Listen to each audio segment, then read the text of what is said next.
Hi, my name is Vic, and today we're going to learn how to forecast house prices using machine learning and Python.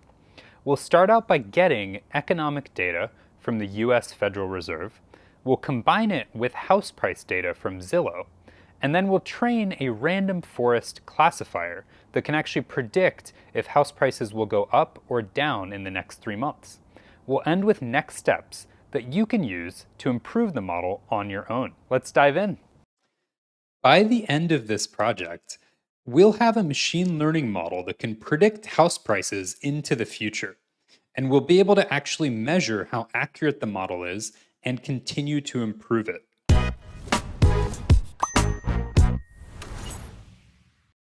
That said, let's actually dive in and start coding. So we're going to be using JupyterLab to actually create this project. And JupyterLab lets us open and use Jupyter Notebooks. So you can use Jupyter Notebook, Google Colab, or any other platform that lets you run notebooks. We'll be using a few files today in the project, and those files are listed here. And there's a link in the description of this video that tells you where you can actually see the full code for this project, along with the links to download these files. So before you get started, make sure you follow that link and actually download these files. These first 3 files are from the St. Louis Federal Reserve in the US, and they're data about the economic conditions in the US. So this first one explains inflation. The second one explains the percentage of rental properties that are vacant. And this third one explains mortgage interest rates in the US. These last 2 datasets come from Zillow, and these explain the median sale price of houses and the Zillow computed house value. You can get fresh versions of all of these datasets by following the links in that earlier description that I mentioned. So if you look in the description and you find out that you want to get the latest and make real predictions, you can actually download these files on your own and do that. All right, let's dive in and get started.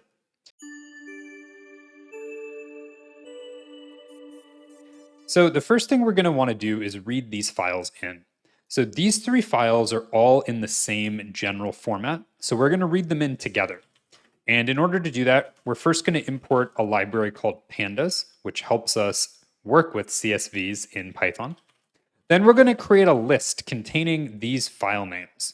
So the file names we want are mortgage 30, which as I mentioned has the mortgage interest rates in the US. This data set, which I'm not going to try to pronounce, which has the rental vacancy rate, and the inflation. So these are our 3 files, and we're going to read them in using a list comprehension.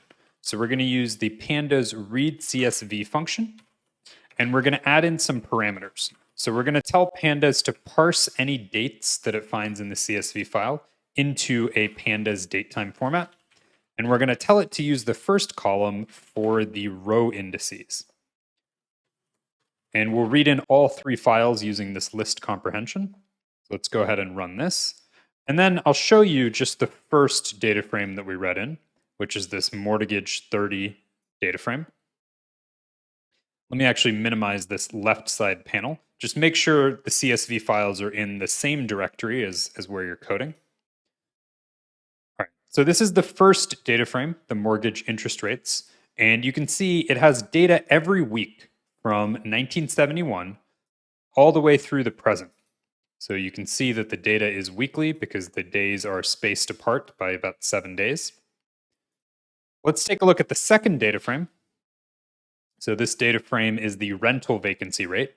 We can see there's a bit of an issue here. So this data is actually quarterly. It's not weekly. You can see that because you can see the gap between the 2 dates. So we're going to need to figure out a way to merge these 2 data sets, which we'll do later on. And then let's take a look at the third data frame that we read in. And this is actually the inflation, and this is monthly. So all of our data sets are on slightly different timelines. So we're going to need to figure out how to merge them. And the first step that we'll take to merge them is we're going to use the pandas concatenate function to just combine them into a one big data frame. So let's go ahead and run that. Now we can look at fed data. And you can see there are some gaps here and other issues in the data. And there's some missing values here. And that's simply because, as I mentioned, things are on different timelines. So not everything neatly aligns. And to take a closer look at this, let's just look at the last 50 rows of Fed data here. And what we can see is that in some rows, mortgage interest rate is blank. That's because these two data sets, the rental vacancy rate and the core inflation, always come out on the first of the month. And you can see in other cases, the rental vacancy rate or the inflation, those are actually the blank ones because we don't get those values weekly. Remember, rental vacancy rate is quarterly and the inflation is monthly. So you can see there's some weird times where you just have a missing data in one column or the other column. So we're going to need to figure out how to fix this issue. And the way we can do this is to do something called forward filling. So we'll assume that these rates are going to stay constant for the period in which they are released. So for example, the rental vacancy rate is released quarterly. So we'll assume that this rate of 5.8 will stay constant for the whole quarter. Same thing with inflation. We'll assume that this will stay constant for the whole month. So for example, for December 2021, what we'll do is we'll fill in the most recent rental vacancy rate, which would be from the beginning of October 2021, I believe. And then we would fill in the inflation. So we would fill this value into these rows. All right, so let's go ahead and do that. So the first thing we'll do is we'll say fed data equals fed data.ffill. So this is what's called a forward fill in pandas. And if we again take a look at the last 50 rows, you'll see that all the values are now filled in. So if we go back and we look at December 2021, you'll see that the inflation was 280, measure of inflation. And if we go back over here, you can see that the 280 is now filled in for the whole month. So that's what that forward fill does. It pulls values forward to fill in any missing values. And the reason we do forward fill is because we only want to use data that we already knew at that time, right? We don't want to pull data from the future and use it to fill in the past. And we don't want to use the mean or the median because that isn't going to give our model information that we'll need.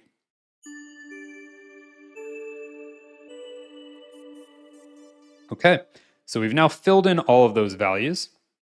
Now what we'll do is we'll read in our Zillow data, and I'm going to copy and paste the names of the Zillow files because I don't think you want to watch me type those in. They're very long. So these are two files. The first file has the median sale price of houses in the US for each week. And the second data set has the Zillow computed house value. So if you take all the houses in the US, how much does Zillow think the average house is worth? So those are our Zillow files, and we're going to read them in a similar way to how we read in the other files. So we'll again do pd.readcsv. All right. So this is another list comprehension that's reading our files in.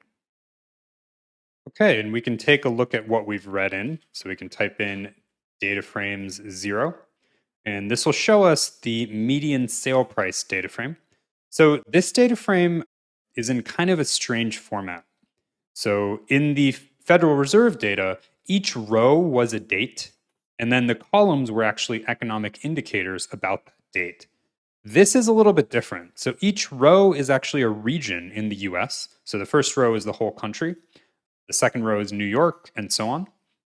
And the columns give you some information about that region. So what we want to do is only take the first row because we only want data for the US. If you're an advanced Pandas user, feel free to actually customize this. You can pick your local region.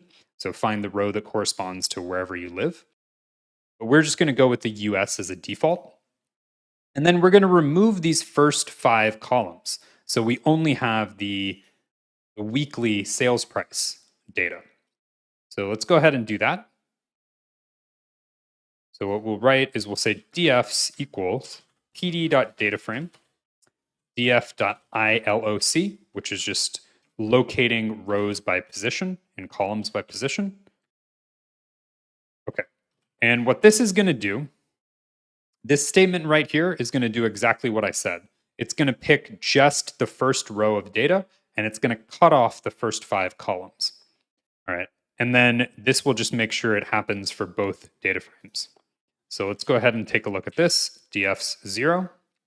And you can see we've now reformatted our data to be in the right format because it's consistent with our Federal Reserve data.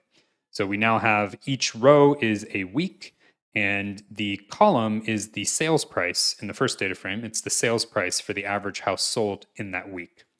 And then we can take a look at our other data set. And this is actually the house value data set. So you can see this is formatted similarly. We have the house value each week for houses across the US. All right. Now we need to write a little loop to combine these two data sets. So you may notice that our house value data only comes out monthly, whereas our earlier data set, our sales price data set, comes out weekly. So I'll just show them both simultaneously so you can see that. So this is our house price, sales price data, and this is our house value data. And the house value data only comes out once a month at the end of the month, whereas the house price data comes out every week. So what we need to do is add a column to both of these data frames so we can merge them together using a common column. And to do that, we'll write a quick for loop. And what we'll say is the index is pandas.toDateTime. So these indices, these row indices, which you see on the left, are currently stored as strings. By converting them to a pandas date time, we can do more complex operations on them. Like, for example, the one I'm about to do, where I'm going to write the month column is the index.toPeriod month. And what this is going to do is it's going to take these dates and cut off the day part and just have the month part. And that'll give us a common column that we can join both data frames on. So let's take a look at what that results in. So our house price data frame, sales price data frame, now has a month column. Same as our house value data frame, which now has a month column. So we'll use the month column to actually combine these two data frames. So we write price data equals df's 0 dot merge df's 1 on equals month. So on is the column we want to merge on. So pandas will look at both data frames. It'll say, okay, month is this value in this data frame and the same value in the other data frame. So let me put these rows together. All right. And then we will just make sure that the index of this data frame is the same as the index of our first data frame. Now let's go ahead and take a look at our data. And we can see we've actually combined it into a single data frame. So we have the price, the average sales price for each house, which is 0_x, and then the average value of a house, which is 0_y. Now, we don't want our column names to be 0_x and 0_y, so let's do some data cleaning and fix that. We can also get rid of the month column. Now that we've merged everything, we don't need it anymore. Sorry, month column. Okay, and then we will assign new names to our columns. What is 0_x anyways? All right, so these are our new column names and our new data frame. Shiny and consistent and easy to use.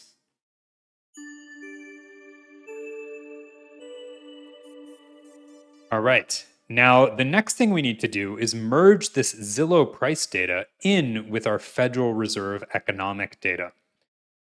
So in order to do that, the first thing we're going to do is we're going to drop the missing values in Fed data.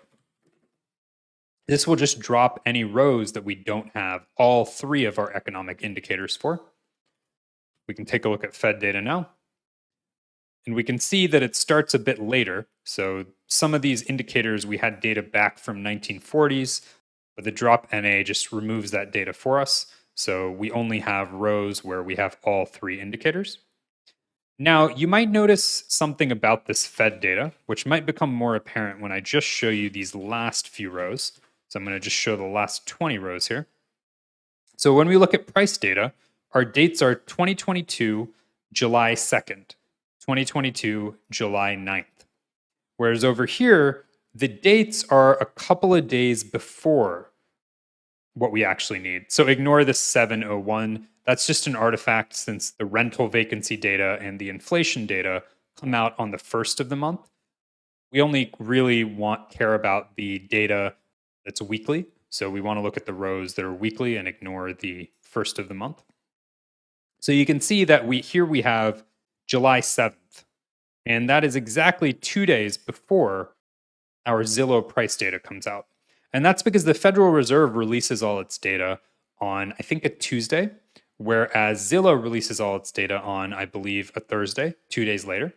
So what we need to do is just align our Fed data with our Zillow data. And to do that, we're just going to add a couple of days to all of the values in our Federal Reserve data. So we'll say feddata.index equals feddata.index plus time delta days equals 2. So this will just shift all of our Federal Reserve data forward by 2 days. So let's take a look at our Fed data now. And as you can see here, everything's been shifted forward a couple of days. So we went from July 14th to July 16th, et cetera, et cetera. So we're now able to merge it with the Zillow data because the dates are consistent. Okay, and let's go ahead and do that actually. So we'll say price data equals feddata.merge price data. And then what we'll say is left index equals true and right index equals true. So this is telling pandas to combine these two data frames, and it's saying use the index, which is the date, in both data frames to actually merge them. So it'll look for the index, find a match, and then combine the rows based on that match. So let's go ahead and look at our price data. All right, so we have a single data frame now with both our Federal Reserve data and our Zillow data. And you may notice that those beginning of the month dates are now gone because it only took dates that matched in both data frames. So anything that didn't match has been removed. All right, let's rename these columns just so it's easier. So I'm not typing out mortgage 30 US in all caps all the time. So let's take interest rate, our vacancy rate, which is our rental vacancy rate, our CPI, which is our core measure of inflation. And if I don't hit enter too early, we'll also type in value. Okay, so let's take a look at price data now. That's much better. Instead of having 5 different CSVs with our data, we now have a single clean CSV that has everything we need to actually do machine learning. All right. So let's go ahead and just do a little bit of data exploration here. So let's go ahead and plot the price column. So what this is going to do is it's going to have the index, which is the date, be the x-axis, and the price be the y-axis. So this is house prices in the US over time. You can see they've gone up pretty sharply since 2012 or so, especially recently. So one thing that can get conflated with house price changes is inflation. So for example, inflation just makes things generally more expensive, right? Because everything gets more expensive over time. But what we want to do is take out inflation and just figure out the increase in house prices. We don't want our model to have to predict inflation and house prices. We just want to predict the underlying house prices. So in order to do that, we can create an adjusted price column, which is just the price divided by our inflation measure, which is CPI. And we'll multiply it by 100 because CPI is in units of 100. 100 is the base CPI. So if we divide by CPI, we have to just multiply by 100 to correct it. Okay, so now we can actually plot our adjusted price and see how that differs from our earlier looking at the price plus inflation. So you can see it's still rising sharply, but because we've corrected for inflation, the magnitude of the change is not so extreme now, right? Before, house prices were around $200,000 in 2008, and they've gone above $350,000 in 2022. Here, they've only risen from about 90,000 to about 130,000. Still a pretty big rise, but because we took inflation out of it, we're looking only at the underlying house value change, not including inflation in that price. We'll also adjust our value column. So we'll create an adjusted value column, which is just our value divided by our CPI times 100. So as a quick explainer, price data, so the price column is the average price houses sold for in that week, whereas the value data is the Zillow computed average value of all houses in the US. So just a little bit different. All right. So now what we can do is go ahead and set up our target for machine learning. And our target is what we want to predict. And what we're trying to predict here is what will happen to house prices next quarter. So 3 months from now, will house prices go up or will they go down? So we're going to set up our target, and we'll do that by using the pandas shift method. So what the shift method does is it grabs the adjusted price from 3 months into the future and pulls it back to the current row. So let's go ahead and take a look at price data. So you can see our adjusted price here back in 2008 was $89,000 for an average house. And our next quarter value is $90,000. So this is the adjusted price of a house 3 months from now. So in May of 2008, it is the average sales price of a house. All right. And then you'll notice that these values are now missing. These are NAN. It's because we don't have any data 13 weeks ahead, 13 rows ahead for these rows. So it's created a missing value because there's no value to actually pull back. So what you might want to do is actually use rows like this to make predictions, right? You might say, I want to predict in July what's going to happen in October. So you could feed this row into your model to make predictions. But we can't use this row for training data because we don't have a value for next quarter. In order to train the algorithm, we have to actually know what happened. So we would want to use these to make our future predictions. But for now, what I'm going to do is go ahead and drop these rows.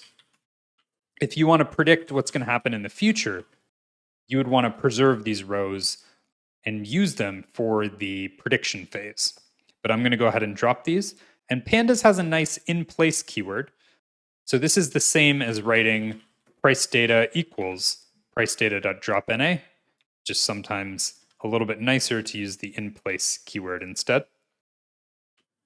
Okay, and then let's go ahead and take a look at price data. So you can see we've removed the rows that have a missing value for that next quarter column.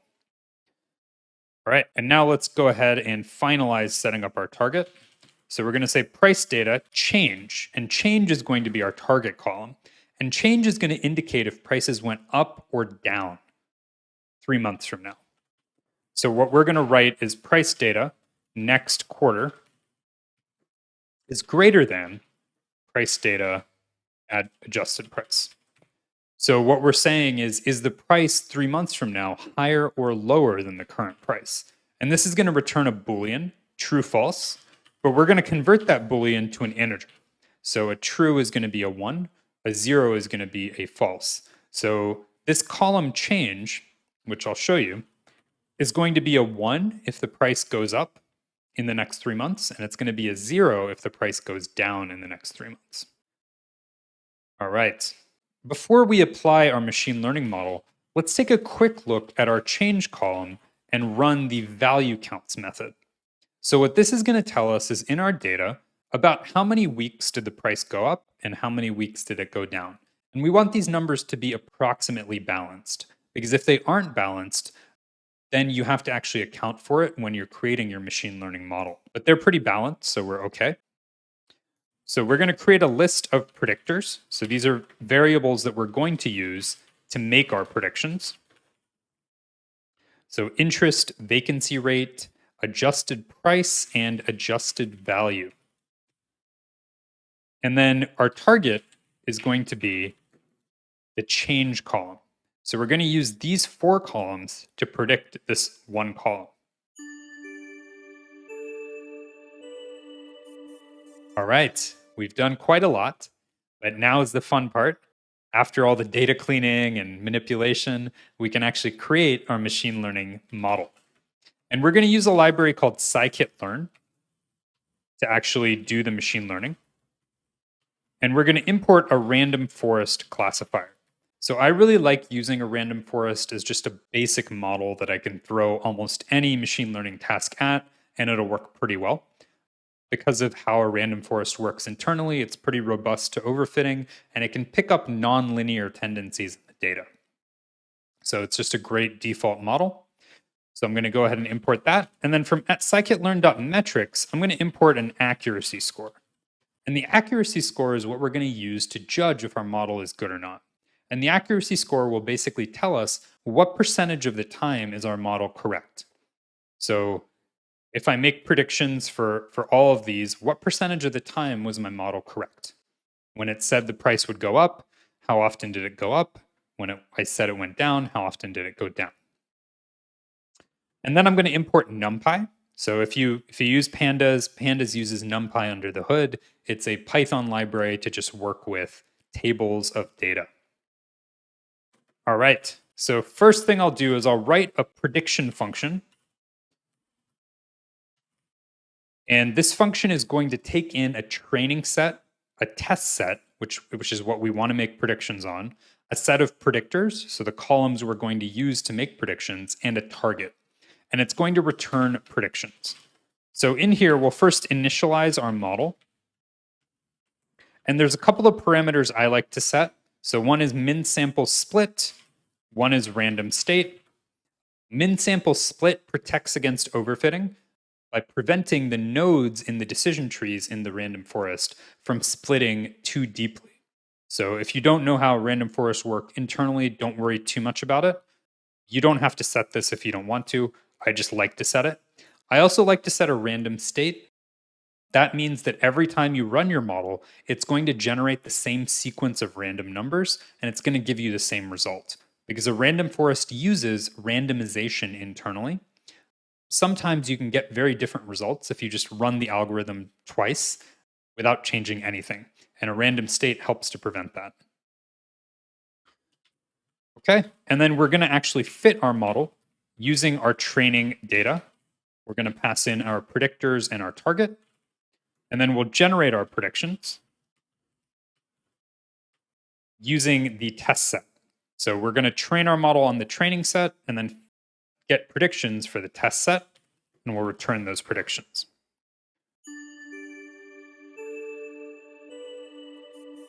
All right. Now, you may be familiar with techniques like cross-validation and things like that in order to validate a model across an entire set of data. This doesn't work for time series data like this because what we don't want to do is use data from the future to predict the past. So in time series data like this, if you use cross-validation or other common machine learning techniques, you'll end up using data from, let's say, 2022 to predict what happened in 2019. And that can make your model look really, really good when you train it. Like, oh my God, I'm going to win the lottery. I can predict house prices perfectly. But it's going to make your model not work well in the real world. I've made this mistake many, many times. So I'm going to try to show you a way to avoid making it. We're going to do something called backtesting.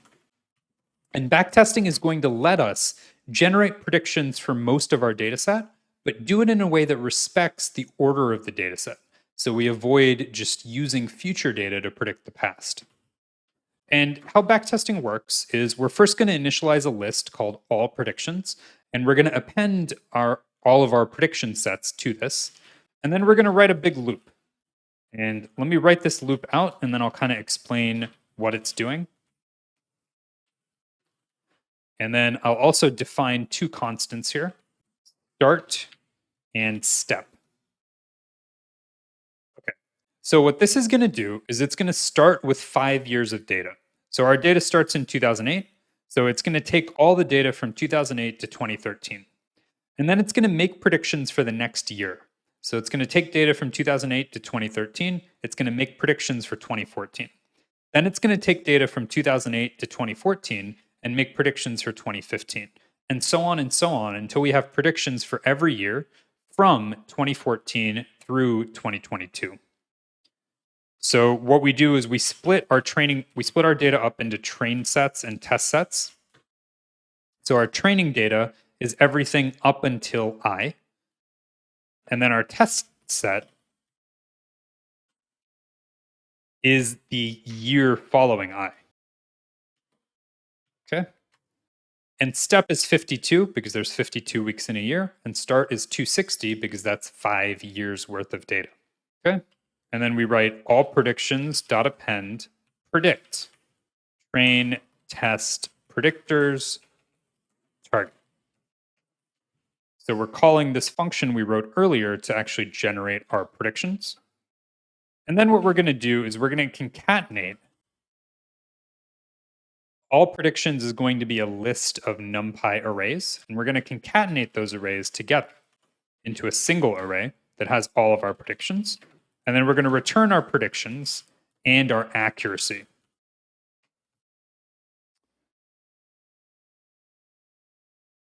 Start up to target. So these are going to be our actual values for our test data. And then we'll pass our predictions. And this will give us our accuracy score. It's going to compare our actuals to our predicted values.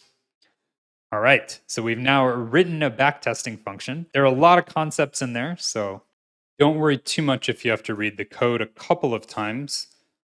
But we'll go ahead and run it. So we define those functions. And then the very fun part, we can go ahead and run our backtesting. So we'll pass in our price data, our predictors, and our target, and we'll figure out how accurate our algorithm is. Okay, and I made a small typo here. So I wrote accuracy over here, but that should be accuracy score. So let's go ahead and run that again. And then we can check our accuracy. And we'll see we were 59% accurate. So that means when our model made a prediction, that prediction was correct 59% of the time, which is pretty good. But we can actually continue improving that and get a better accuracy. So we'll add in a few more variables into our model, and we'll use those variables to actually give the model extra information. And specifically, the information we'll give the model is about the recent trend in house prices. So we'll take the ratio between the current sales price, the current interest rates, etc., and the average during the past year. So to do that, we'll use the pandas rolling method. And we'll pass in the minimum periods, which means that even if we have one period of data, pandas won't return a NA. Typically, if pandas has less than 52 weeks of data from the current row backwards, it'll return an NA, but min periods avoids that. So we can take a look at yearly. So this basically gives us our averages for the past year. So the values here for April 9th, 2022 are actually the average interest rate, the average rental vacancy rate, etc., for the past year. And then what we want to do is actually find the ratio between the current value and the value in the past year. So we'll go ahead and first define our column names. So this is a nice list comprehension to actually generate new variable names. And then what we'll do is we'll say price data, yearly ratios, equals price data, predictors, divided by our ratios. So we're basically taking our interest rate and dividing it by the average interest rate in the last year, same for vacancy rate, same for price. And this gives the model good information about how the price is trending. So let's take a look at this price data. So you can see these are all ratios. So if we look at this last row, the week of April 9th, 2022, we can see that the ratio for interest rates is 1.46. So interest rates are much, much higher than they were over the last year. And rental vacancy rate is lower. So this gives the algorithm good information that it can use to predict the price trend. So let's see if our accuracy improved at all. So let's see what happens. And when we take a look at our accuracy, I have to add in our new predictors here. So I'll add in our yearly ratios. So when we take a look at our accuracy, we see that it's improved to 65%. So adding in these ratios has given the algorithm good information that it can use to make better decisions.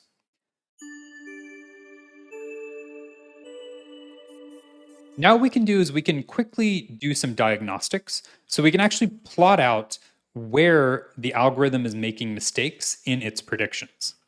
So what we'll say is pred match and equals preds equals price data target dot ILOC start up to. So what's this doing? So this is comparing our predicted values to the actual values. And pred match will be true when the two are aligned, and it'll be false when the two are not aligned. All right. And then what we can do is assign a color here, because we're going to make a graph. So what we'll say is when the prediction match is true, we want to color our graph green. When we made an incorrect prediction, we want it to be red. This is pred match. So let's go ahead and run that. And then what we can do is make a plot using matplotlib. And what we'll say is plot data equals price data dot ILOC start up to dot copy. So this is just copying our actual values.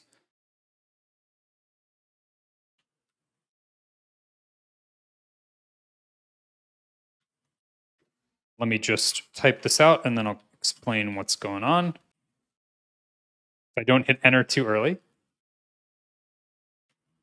All right, so let's go ahead and run that. So this gives us a nice plot that shows us green is when we made predictions and they were correct. Red is when we made predictions and they were incorrect. So what this statement is doing is reset index is actually turning the index into a column in our data frame called index.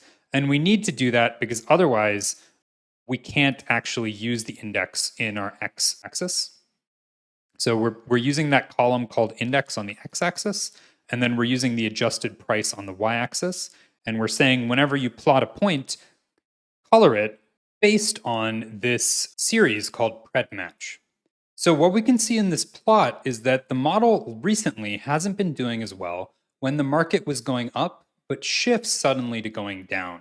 So this can tell us that maybe adding in some predictors or data sets that explain when the market is about to shift, like maybe news articles or other economic data sets, could actually help improve this model. So this type of diagnostic can help you figure out how to make the model better. And the final diagnostic I'll show you is checking which columns are actually most important to the model. And this can help you figure out which columns you can drop or if you need to find additional data. So what we do is we initialize our random forest classifier. Again, we pass in our min sample split and our random state. We go ahead and we fit our model, but we fit it across all of our data because we're not making predictions. And then what we say is result equals permutation importance RF price data predictors. And repeats equals 10, random state equals 1. So what this does is it checks to see which variables are the most important to the random forest model that help it improve the predictive performance. So I think I missed typing price data target here. All right, so I'll go ahead and run that. And then what we can look at is result importances mean, and we can look at predictors. And what this will show us is how important each variable was to our model from 0 to 1. So the higher this value, the more important the column was to our model, and the more it factored into its predictions. So these two diagnostics can help point us to our next steps to improve this model. So some potential next steps are getting more economic indicators. So potentially you could add in stock market indicators, you could add in indicators of alternative commodities like gold or other assets that may or may not be correlated with house prices but can add some interesting information. You can find information about news articles, anything in the media about house prices being in a bubble or crashing or anything along those lines. You can also find data on where new houses are being built and if there are going to be a lot of new houses coming on the market somewhere, or if there are any other external events like natural disasters or anything along those lines. So there are a lot of ways you could continue to improve this model. You could also, as I mentioned this earlier in passing, but you could personalize this model for your area. So the Zillow dataset has rows for almost every metropolitan area in the US. So you could personalize this model by tailoring it to your local area. So a lot of ways to improve. You could also use a different machine learning algorithm, potentially one that's a better fit for this data set. All right. So I hope you enjoyed this walkthrough, and I hope that gives you a good place to go if you want to continue improving your model. All right. Thanks a lot.